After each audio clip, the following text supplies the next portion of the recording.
Okay, well, we've just clicked over to 2 p.m. So welcome everybody to the presentation today, our conversation with Kate Carnell. Before we get started with the conversation, I'll just run through a couple of housekeeping tips for participants. You'll notice that you've got a Zoom control panel, and we're going to use a couple of those functionalities today. So if you select the chat facility, you'll click on that, you'll go through to this screen here, and down the bottom you can type any questions or comments that you have there. And we would really invite you to participate today, and any questions that you have for Kate, throw them out there as we progress through the conversation. And there's also the Q&A facility, which will keep a record of your questions and the answers that we provide live during this session. So that's the alternative way. If you click on that Q&A facility, that's what you'll see there. So without further ado, I'd like to introduce you to Cassandra Scott, who's Director of AAT and also a BAS practitioner in our space, and a social media celebrity. And also we're joined by Kate Carnell, the star of the show today, who's the Ombudsman for the Australian Small Business and Family Enterprises. So welcome to both of you. Thanks for joining us today. Thank you very much. Thanks, Rochelle. So I think to kick things off, Kate, do you mind telling us a little bit about what exactly you and your office do? Look, thanks very much, Rochelle. Well, my office, the Australian Small Business and Family Enterprise Ombudsman's Office, yes, it's the world's worst name. You can't even abbreviate it because it sounds like a disease of some description called a spiffio. I'm a pharmacist by profession, so I ran my own pharmacies for 15 years, or actually a bit longer. And so I think it should be treated by drugs. But there you are. But anyway, there you go. Sometimes you can have some ordinary names. But the legislation that sets up my office is really interesting. My role is independent, so I'm appointed by the Governor-General, and I don't report to the government of the day directly, and so I'm not a public servant as such. My role is to act on behalf of small business and family enterprises in Australia. The legislation gives us two roles. One is a traditional ombudsman role, which is what we call our assistance function, which helps small businesses that have a problem. So it's a one-on-one support system. It helps small businesses get to the right place. So if they don't know where to go in government at whatever level, or they don't know where they should go to get assistance for a particular issue, they can come to us and we'll make sure that we either deal with it or we get them to the right place. Generally, the role is to help them avoid any litigation, to help them get to alternate dispute resolution. A lot of the disputes we deal with are about contracts, people who are not being paid on time, government actions, a bit of ATO issues, ACCC, those sorts of scenarios. Of the last couple of years, banking issues have been high priority, as you'd imagine they might have been. Lots of franchising issues. So, we do those sort of things. Then the other bit is an advocacy role, which is really unusual. And advocacy means that our job is to attempt to ensure that federal government legislation and regulation and policy is small business and family enterprise friendly. We can do research inquiries, submissions, we give advice to ministers, we've done inquiries into access to capital, payment times, banking contracts, there's a whole range of them. So we've got a policy arm and an assistance arm. So from the people who are listening today, if you've got a personal problem with your business and you need a hand, then we can help you. Or if you've got something that is really driving you crazy that the federal government is doing, or state governments for that matter, let us know and we will do our best to see it addressed. Thanks so much for that, Kate. And that gives me a really nice segue into another question. You mentioned that you've done some work into payment times, and we're all aware of situations in our practices where small businesses have been put under quite an amount of pressure in relation to cash flow due to unreasonable payment terms pushed on them from large corporates and sometimes even government agencies. So could you please tell us a little bit about, how you see this issue being addressed, and can bookkeepers and BAS agents utilise the service of the Small Business and Family Enterprise Office now? Look, absolutely, and we often deal with trusted advisors, shall we say, in these sort of areas. So when a small business has got a problem with the payment times, there's two things that BAS agents, bookkeepers, accountants can do. One is to make sure that your client has a decent invoicing system, because it's amazing how often we get complaints from small businesses, and we said, well, did you send out an invoice? Yeah, I sent out an invoice. Have you followed it up? Like in 30 days or whatever. Oh no, we didn't do that. Can we have a look at the invoice? And it's some scrappy thing on a bit of paper. Yep. Fundamentally, the systems that they've got in place really don't work, particularly for large businesses or for government. So making sure clients have are sending out correct invoices to the right person. Our research shows that a lot of the delays happen because the invoice has been sent to simply the wrong person inside a government department or inside BHP or somewhere huge, and the time it takes to get to the right person, assuming it gets there at all, is the issue. So first and foremost, correct invoices sent regularly to the right person, obviously with the right information on it, really matters, and we should never assume that clients or small businesses get that right all the time. If, though, a big business is not paying in a reasonable timeline, and for us that's under 30 days, unless payment has been promised quicker than that.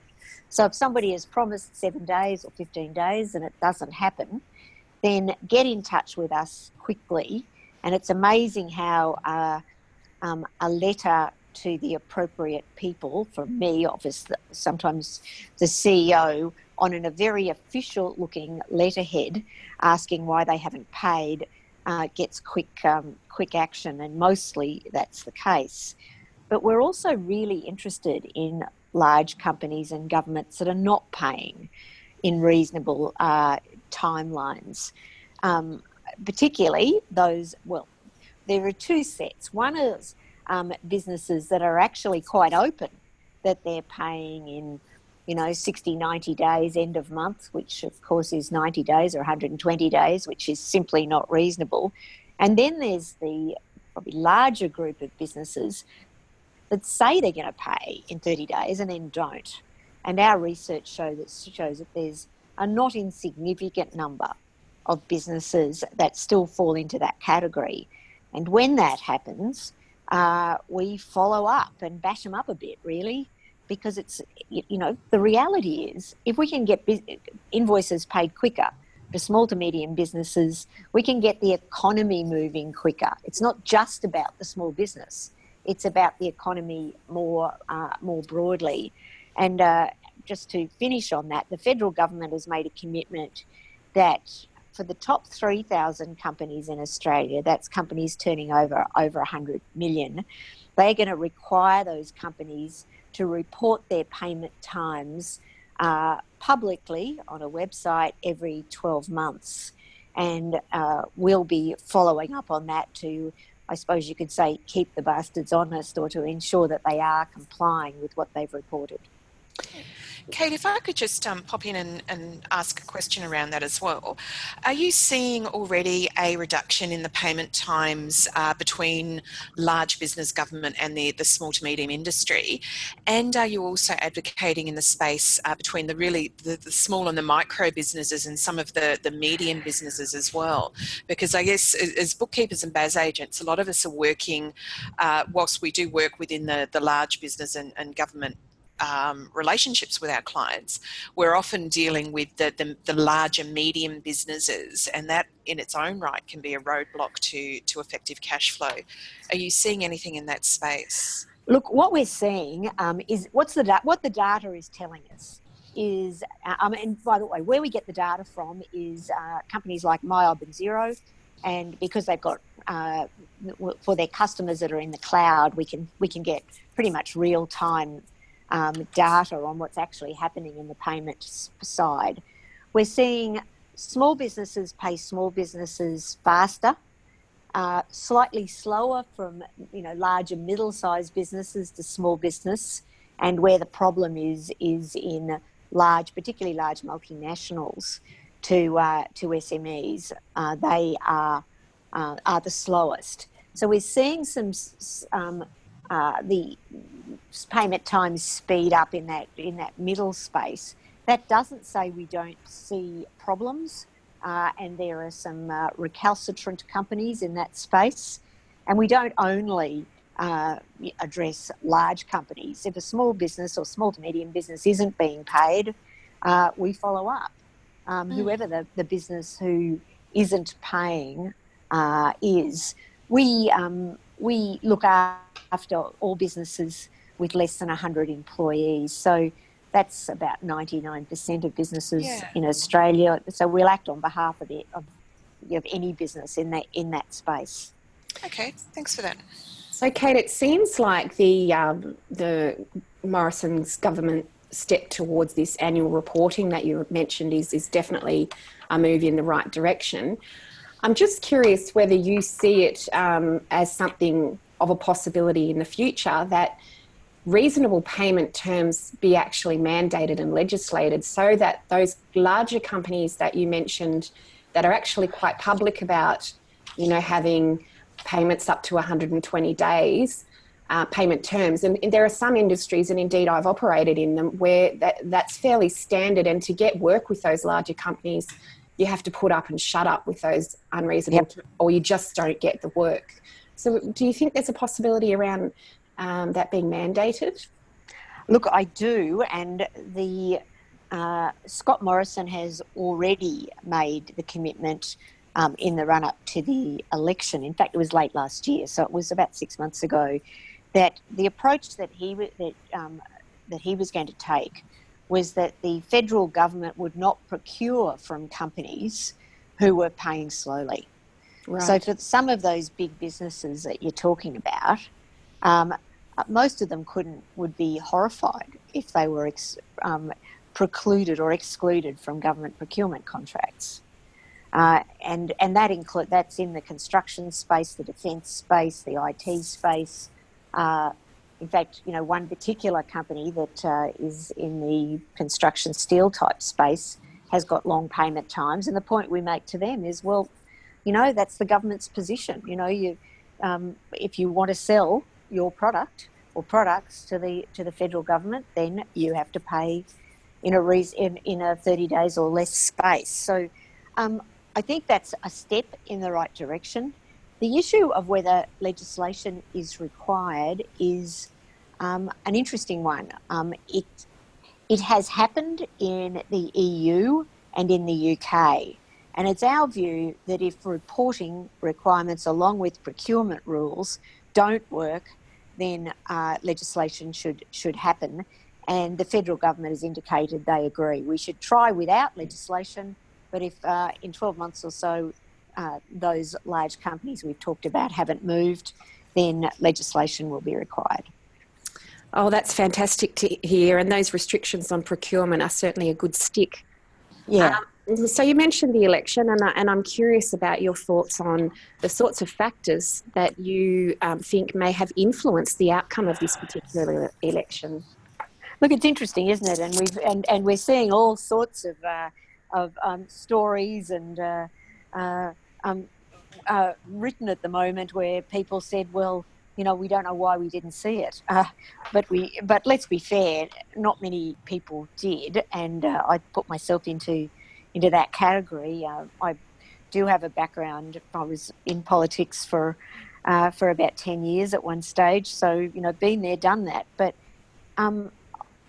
I'd never seen a scenario where polling was as consistently bad for a government, and then for them to literally turn it around. So it was surprising. So what caused the problem? Well, what we were seeing from the small business arena, remember there's 2.3 million trading small businesses in Australia, and about 3.1 million small businesses overall, and that includes family trusts, a whole range of things. What they were saying is that they were very worried about things like the living wage, a view that, the Labor Party was putting forward that they were planning to move the minimum wage up to what would be regarded as a living wage, and that could have ended up with, if you believe the union movement, up to a 15% increase over a couple of years in the minimum wage. Many small businesses were saying, well, that's us out. If we did that to our wage bill, which in many small businesses, is 30, 40% even higher of their business costs, they'd be in trouble. Changes to family trusts were a real problem for lots of small businesses that operate through family trusts. Those are those family businesses that are so important to the Australian economy. Energy costs are a huge problem in many small businesses, even things like smaller supermarkets and so on that use lots of freezer cabinets and so on. So it's not just manufacturing, it's a whole range of businesses. They were worried about that. Changes to capital gains tax, so I think was an issue. So I think I'm not sure that the reason that there was a move was because of positive things like the coalition's proposed tax cuts or instant asset write-off, although they were important. I think they were just worried that that the sort of changes that were being proposed could really impact upon the profitability of their small business and the capacity for them to continue to grow. Yeah, thank you for those insights. Moving forward, what are you hearing from small business that they want from government? Okay, well, look, it's interesting because what small businesses generally want is the government to get out of the way and stop getting in their face, really. But the sorts of issues that are of real concern to small businesses, particularly ones that are looking to grow, are access to capital. Post the Royal Commission into financial services, and even before that, to some extent, capital or loans for small businesses that didn't have significant equity in bricks and mortar, usually family homes, was struggling to get the sort of loans they needed to grow their businesses.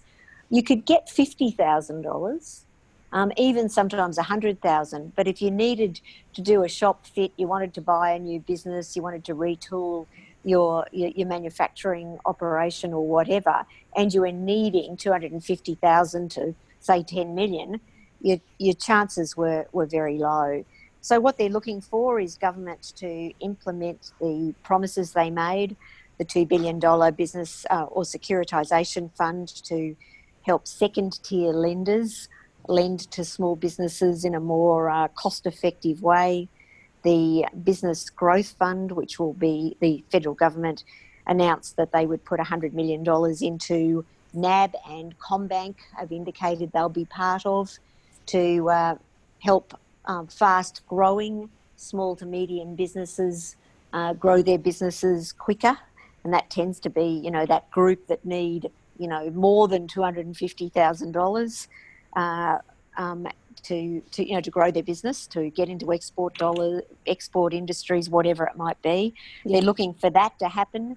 They're looking for changes to the payment times, policy stuff we've talked about before, changes to unfair contract terms legislation to make unfair contract terms illegal and punishable and enforceable. I could go into that much more, but we won't right now.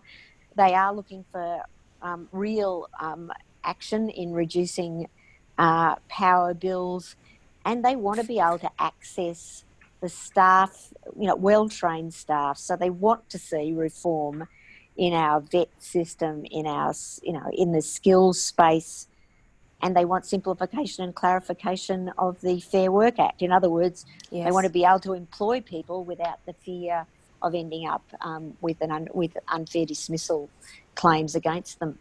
Yeah. That's always a very interesting one. Kate, just off the back of that, where do you see the future of retail sitting in Australia? Because one of the things that we, again, as practitioners on the ground with our clients, see it as a very, is an industry that's struggling in many areas. Where are you seeing the future of retail sitting? Look, it's been pretty flat in terms of growth over the last couple of years. We know that. That's in the bricks and mortar retail space, but that's certainly not the case in the online retail arena.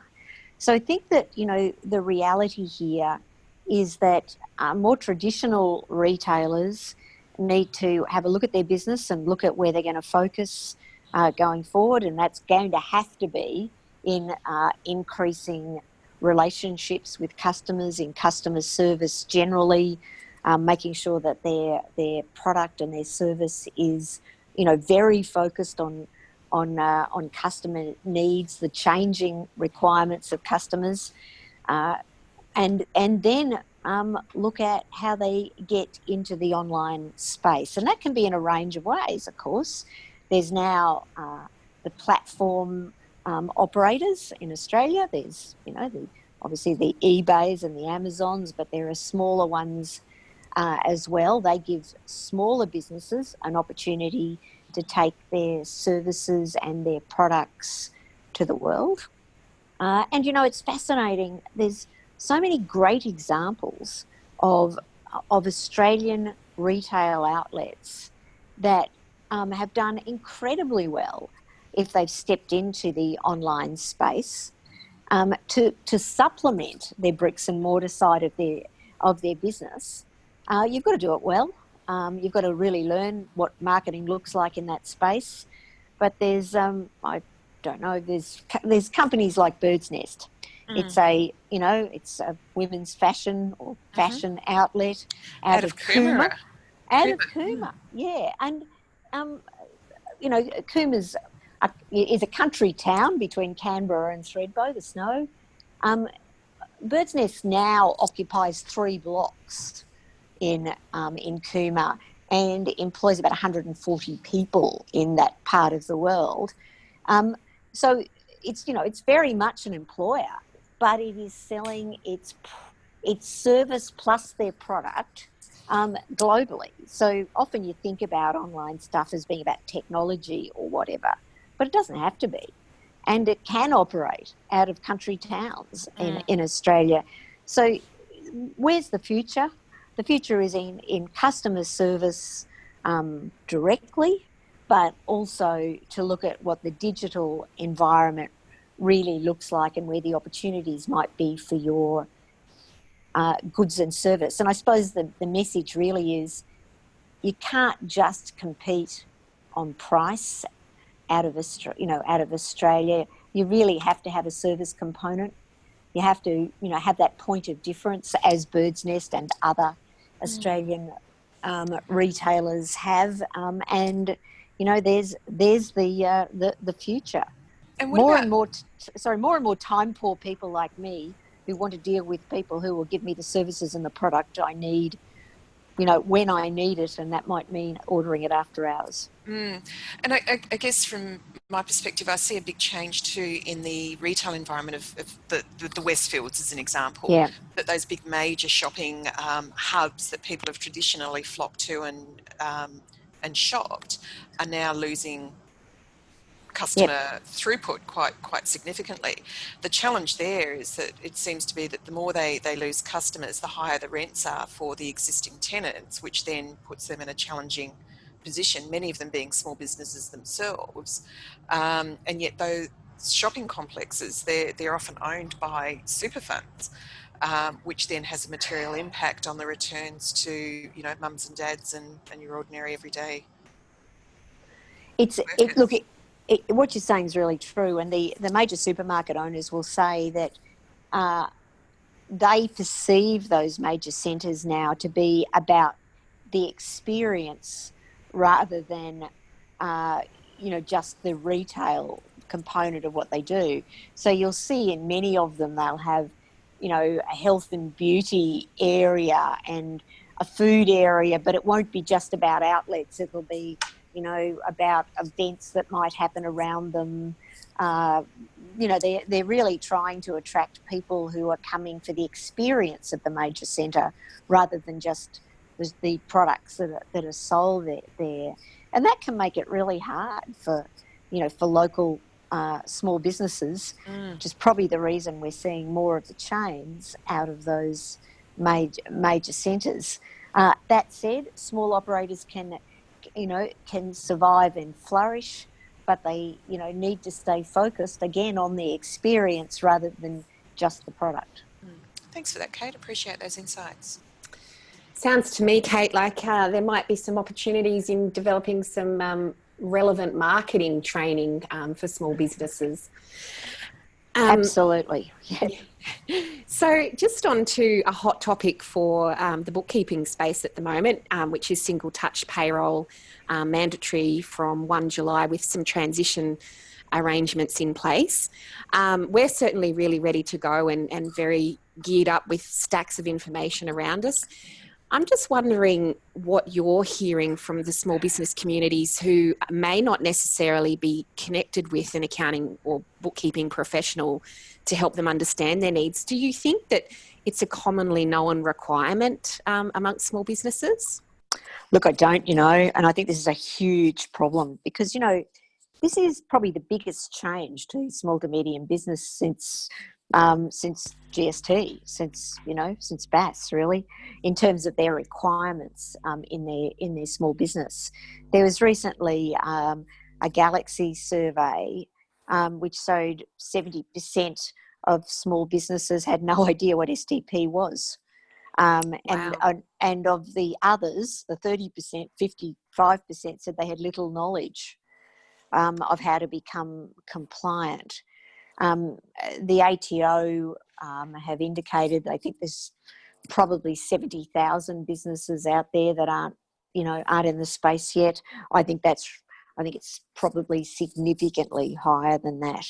Because remember, for any business that doesn't use a digital payroll software system, and that really has to be one that is probably cloud-based or at least regularly updated, they won't be compliant. It's that simple. Their method of being compliant is going to have to be operating through a bookkeeper or professional in that space, one of your members who can help them be compliant.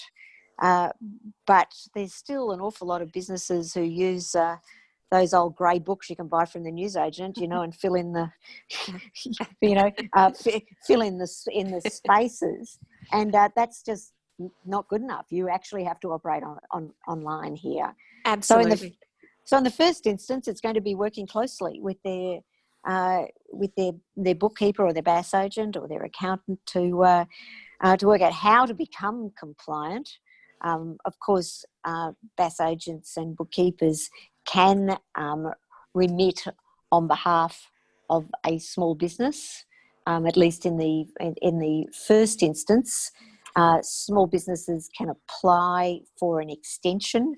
You've got until September, but you need to apply for an extension before September if you want one. Or if you need one, not want one. And you're going to need to have a plan on how to become compliant over time, unless, of course, you're in an area which doesn't have reliable internet, and that's going to mean operating through a professional of some description there. But this is a major, major change for a large number of small businesses. You've only got to employ one person to need to use single touch payroll, and there's a lot of tradies and others that have got a couple of people, an apprentice and a labourer on staff that they've always just paid them, and they've written in the book. And, if they've written it in the book. Thank you. If they've written it in the book, you're absolutely right. But this really means that, you've all small businesses, and I mean all small businesses that employ, are going to have to really improve their bookkeeping, along with the support of a professional in this space to comply with the law. It's a real issue. Yes, absolutely. I've been saying to members for quite some time that this represents, as you mentioned, it's once in a generation type of reporting change for small businesses, and it represents such a great opportunity for our community to connect with those who need that support. Absolutely. And I absolutely experienced back in 2000 when GST came in. It was actually about 12 months to 2 years after GST was law that my bookkeeping business just burgeoned overnight, because once the ATO started wielding the stick and chasing up, we had a construction business, so I had connection with a lot of tradies, and it was only when the ATO contacted them they realised that it wasn't a 10% pay increase for them. So they were then scrambling around to, get their stuff sorted and be compliant. And I suspect we're going to see a similar thing once the ATO starts reaching out to those employers who've not jumped on board. Look, this is absolutely true. And look, there's as much as this is a new cost, and it is, a real pain for lots of small businesses, at the end of the day, this will significantly reduce the time requirement for lots of small businesses in terms of paying staff, paying super, paying tax, and so on. So, it has the potential to be a positive, but, this period of time of compliance is a time when, your bookkeeper, the person you work with, in the accounting space, is, really important to get these small businesses compliant, because the sort of these can be significant penalties if they don't. Absolutely, yeah. And I think it's such a great outcome for employees, and it will reward those businesses who've always been doing the correct thing. So moving on to ABNs, and businesses are typically started by individuals who have a particular passion about something that they're good at. And they're not necessarily aware about the many compliance obligations that surrounds operating in a business. And we are seeing some changes required falling out of the Black Economy Task Force. Yeah. And obviously how ABNs are managed and issued is part of that conversation, which I think is very healthy.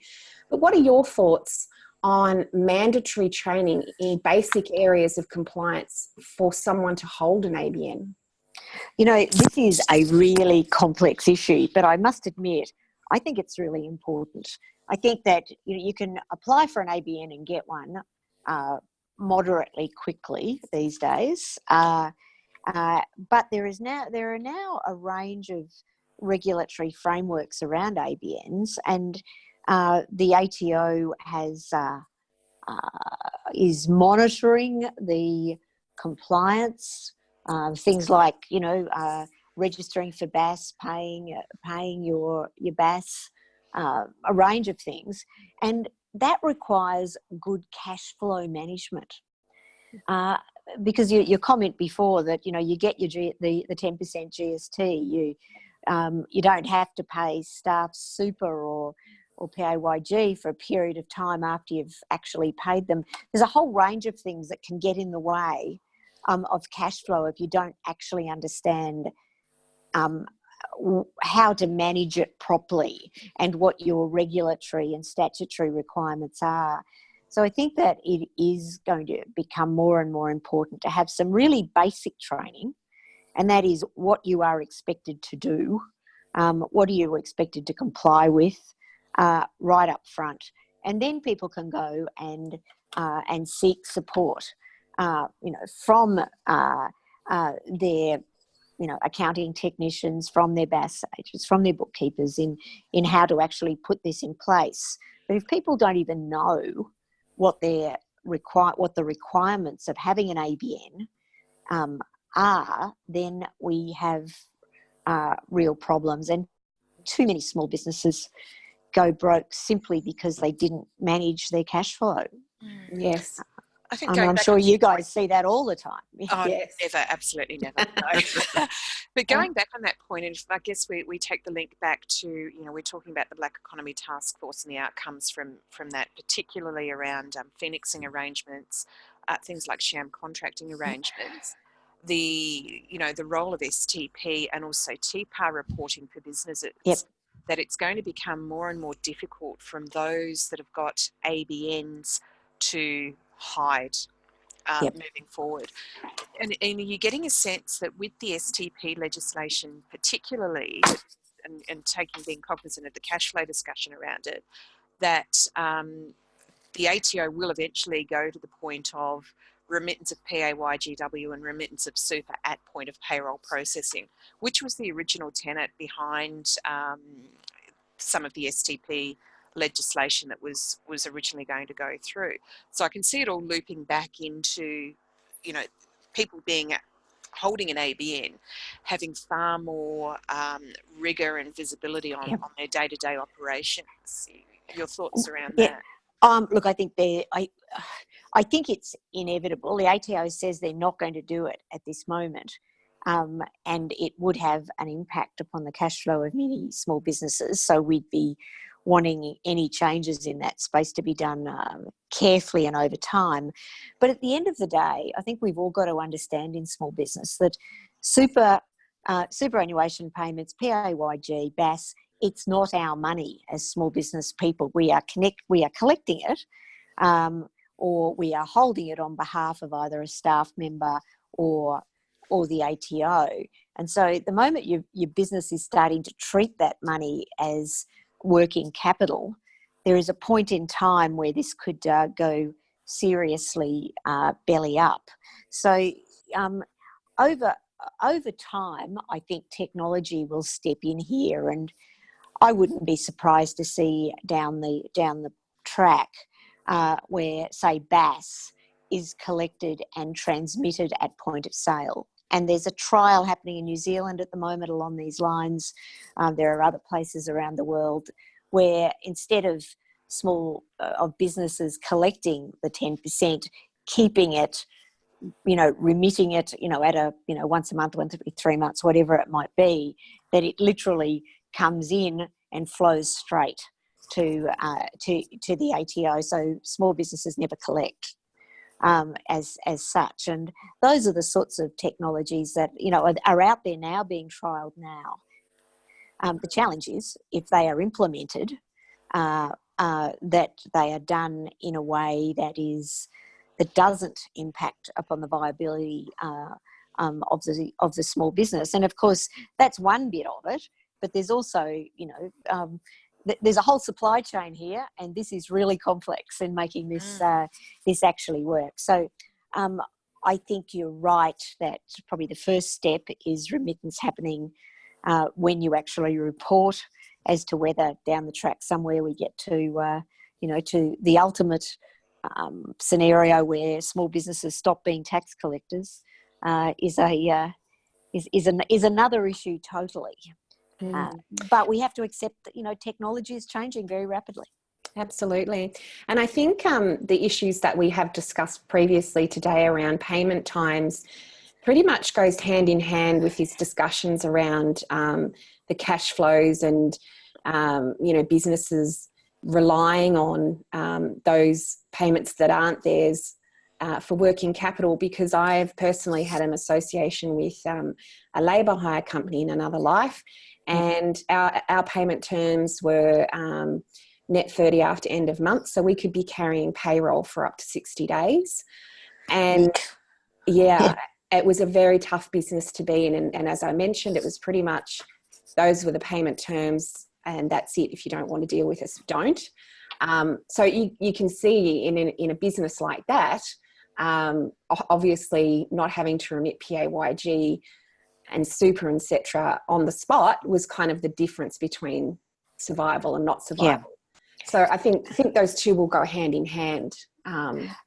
Look, they will. And the other industry that, so I suppose, I won't say suffers in this space, but has a nasty habit of using other people's money as working capital is the construction industry.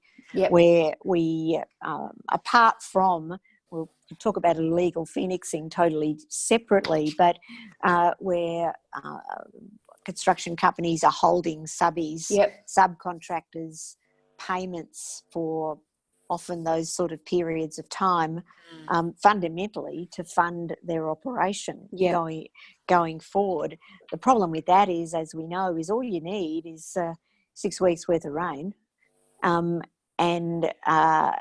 then payments dry up in that supply chain because the major contractor won't be paid because they haven't met their time requirements, their progress payment requirements, and the subbies haven't been paid, and it's all a bit of a mess. So it's a real message just to small businesses that you have to really understand what's your money and what isn't, and ensure that money that is due to be paid, whether it's to subcontractors or to the ATO or to creditors, is available when it is needed, when you need to pay it. If you don't, it's fundamental business, but it's a very, very real problem. Yes. So we've talked a fair bit about the many challenges facing small businesses in Australia today. I was wondering what some of the main areas of opportunity that you see, generally speaking, for small businesses in Australia.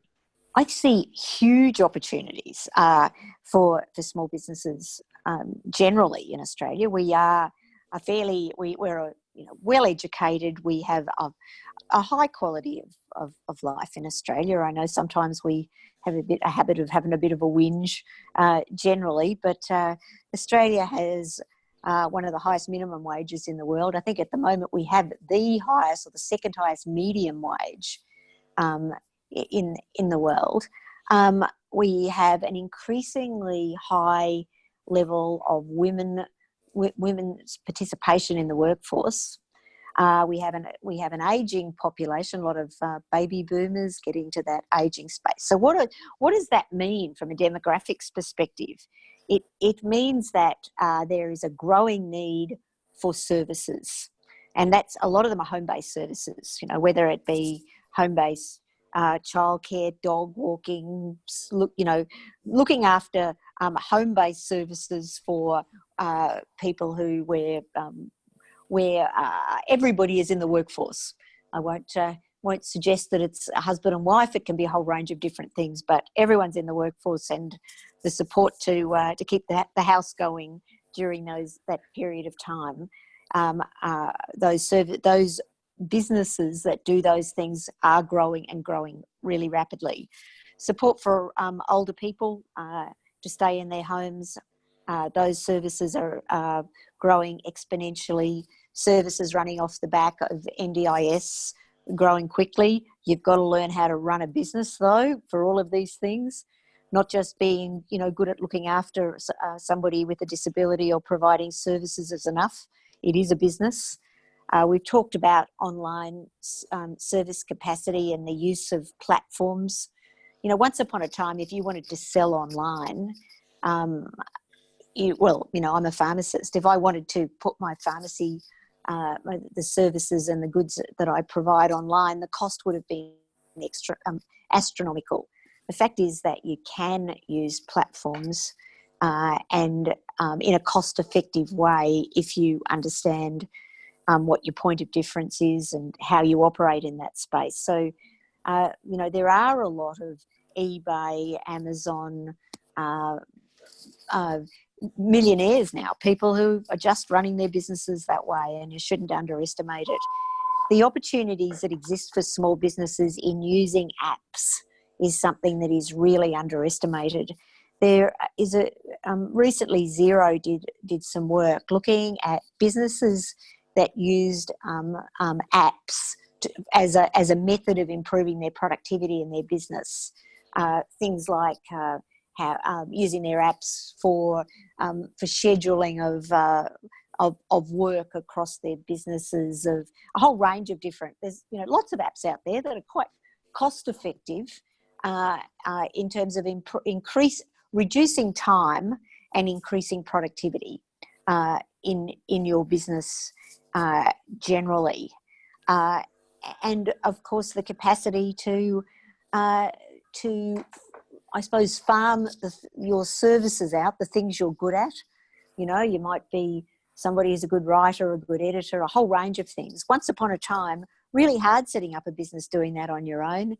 Now with platforms like Freelancer and others, a real capacity to to do those sorts of things. So let's focus on what our society looks like, and look at the services that people need to maintain their lifestyle, and the products they need to do that too. And I think you probably can see a whole range of great opportunities for small businesses generally. The small businesses that will fail, though, are the ones that believe that they can continue to do what they did 10 years ago exactly the same way. In the end, that will hit a brick wall because customers have changed, the way we live has changed. So I suppose it's like that thing, you've got to run your business a bit like a shark. You've got to keep moving. If you don't move, you die. And a lot of that is about managing your cash flow, having good software systems, good support systems, good, accounting support, software support, all the things that back when I bought my first pharmacy in 1980 didn't really exist, I bought my first computer soon after that, and it was an Apple IIe, and I thought it was really clever that if you put one TDS PC into it, it typed 3 times a day after meals. And I thought, it was literally an electronic typewriter with a memory. But I thought it was so clever back then. And remember when 64Ks was a lot of memory, and now it's not. So things have changed incredibly quickly. This is good. It makes small business much more doable. The costs of doing it much smaller, but the challenges really, are really high. There's no doubt about that. And just one thing I'd like to mention, and it's about energy prices generally. And so I mentioned it earlier as a real issue. Can I just remind all small businesses that are listening to this that from the 1st of July, energy retailers have to move businesses that haven't, recently changed their offering or haven't shopped around. They have to be moved to a default market offer. Because I have to say lots of small businesses haven't had time to shop around for better energy prices and are paying too much. The problem is they don't actually have to tell small businesses that they should go and have a look at the market to see what else is available. And there's a site called energymadeeasy.gov.au. So they have to move you to a default market offer, theirs, but they don't have to tell you to go to energymadeeasy.gov.au to have a look at what else is available in your market. So this could be a money-saving opportunity. That's brilliant news. Thanks, Kate. I'm certainly not aware of that for my client base, and not hearing it talked about much. So I really appreciate the advice. No, I don't think too many energy companies are saying, hey, guess what? You could get cheaper stuff. They're keeping that one very, very quiet, aren't they? I wonder why. Yep. Fabulous. Kate, I picked up on your comment earlier too about opportunities for women in small business. As a woman, and a significant proportion of the bookkeeping and BAS agent community is women in business. Yes. Interested in you know, understanding what your thoughts are in relation to women succeeding in business. How is the landscape changing? How is their skill set changing? What do you think the strengths are of women that will make them and continue to see them grow and be successful in the business environment? Well, women as a percentage of the small business community are increasing quite quickly. With now 35% of all business operators are women, and that increased by 46,600 in the last 12 months. So small businesses, women are increasingly going into small business, which is a good thing, because women don't go broke as often, you know, but you guys probably know that. They tend to be a little bit more risk averse than sometimes men in the space, but they also don't grow their businesses as much either. So that their risk aversion will get in the way of borrowing that extra bit of money to grow their business, employing that staff member that would help, you know, going through the, oh dear, maybe I shouldn't, you know. So it's great to see women in the business space increasing as rapidly as we are. It's some of our challenges is to ensure that women have the confidence and skill sets to grow their businesses and to have the business skills to do so. I said earlier that a lot of the opportunities that are available in the small business space are service related. And women tend to be particularly good in this space, you know, dealing with home-based services, older people, people with disabilities, you know, the range of people who need, who are looking for services and you know, small businesses to provide those services. Women tend to have those skill sets. So the opportunities are there. But again, it's important to understand the basis or the basics of cash flow, what your statutory and legal requirements are generally, and get good advice on the way forward. But this is the area that will grow the economy, getting more women into the workforce and more women into small business. If right at the moment, 61 in women are 61%. We have a participation rate of 61% for women, and it's 71% of men. If we could increase female participation rate by 5%, in other words, halve the gap, that would deliver $25 billion to Australia's GDP. Well, that's incredible, isn't it, when you put it in numbers like that? Well, I know it sounds like a lot, but that's the difference between a growing economy and a sluggish economy. You know, and so this really matters. And of course, one of the things about women increasing their participation rate, many potentially starting their own business, maybe starting at working from home, in a flexible manner, all the things that women tell us they want to do, it really does improve quality of life generally, because it improves cash flow into a family. It gets money flowing again in our economy, and that's what we desperately need at the moment. Your thoughts on the quotas for women on boards and in Parliament? You know, once upon a time, I would have said, no, don't like quotas. You know, I started my own business. I went into politics. I didn't need a quota. I'm, sort of all that stuff. The reality is that we now need, whether we call them quotas or targets, it hasn't worked without quotas or targets. And I'll call them targets because I like the word better. And it's been interesting when the Australian Institute of Company Directors, you know, not exactly your left-wing organisation, to put it mildly, put a target and said that they wanted 30% of board members on ASX-listed companies by the end of 2018. They got to 29.8%. The movement wasn't happening until there was a solid target. There was reporting against that target, and companies that weren't delivering were being outed. I think, you know, that unless we have targets, unless we report against those targets, the change doesn't happen. And why does that matter? And this is the thing that I think the thing that is missed a lot. Companies that have more women on boards are more profitable. That's been shown by Harvard Business School.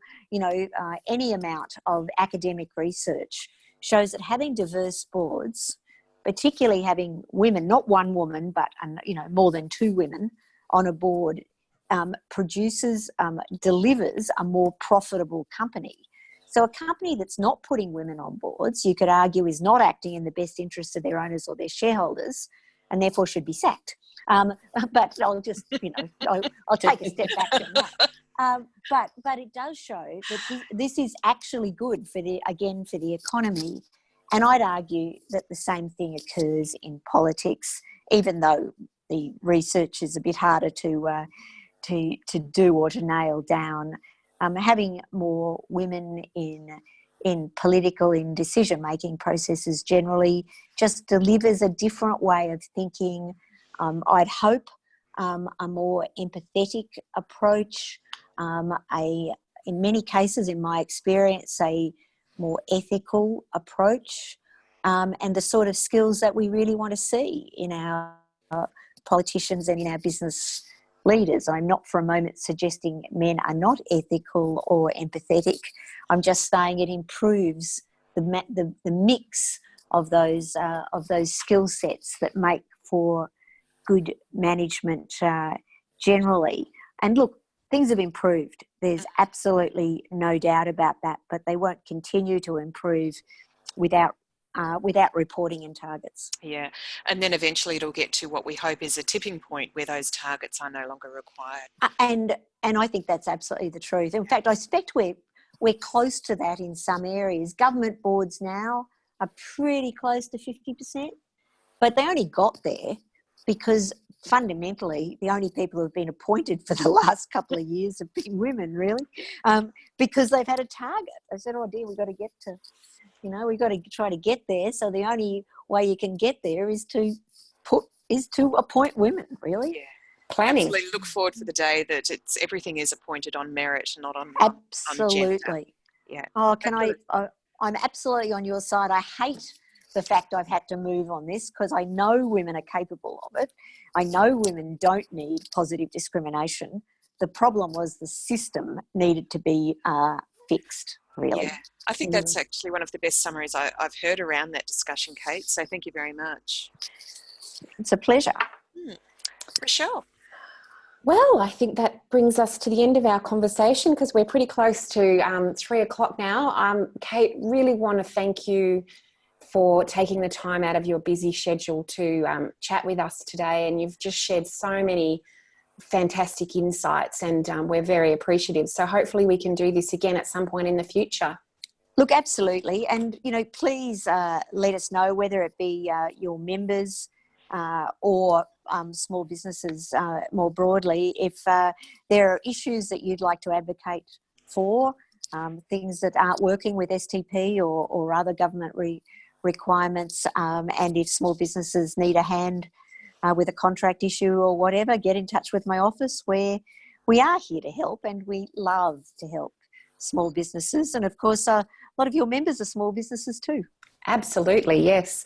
And we'll make sure that we advocate for the Energy Made Easy so that our members are informing their clients about that potentially very exciting cost saving. Yep. Thank you for that.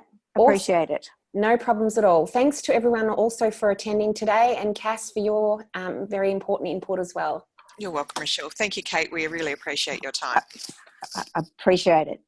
See you guys soon. Bye. Thanks Bye. very much. Bye.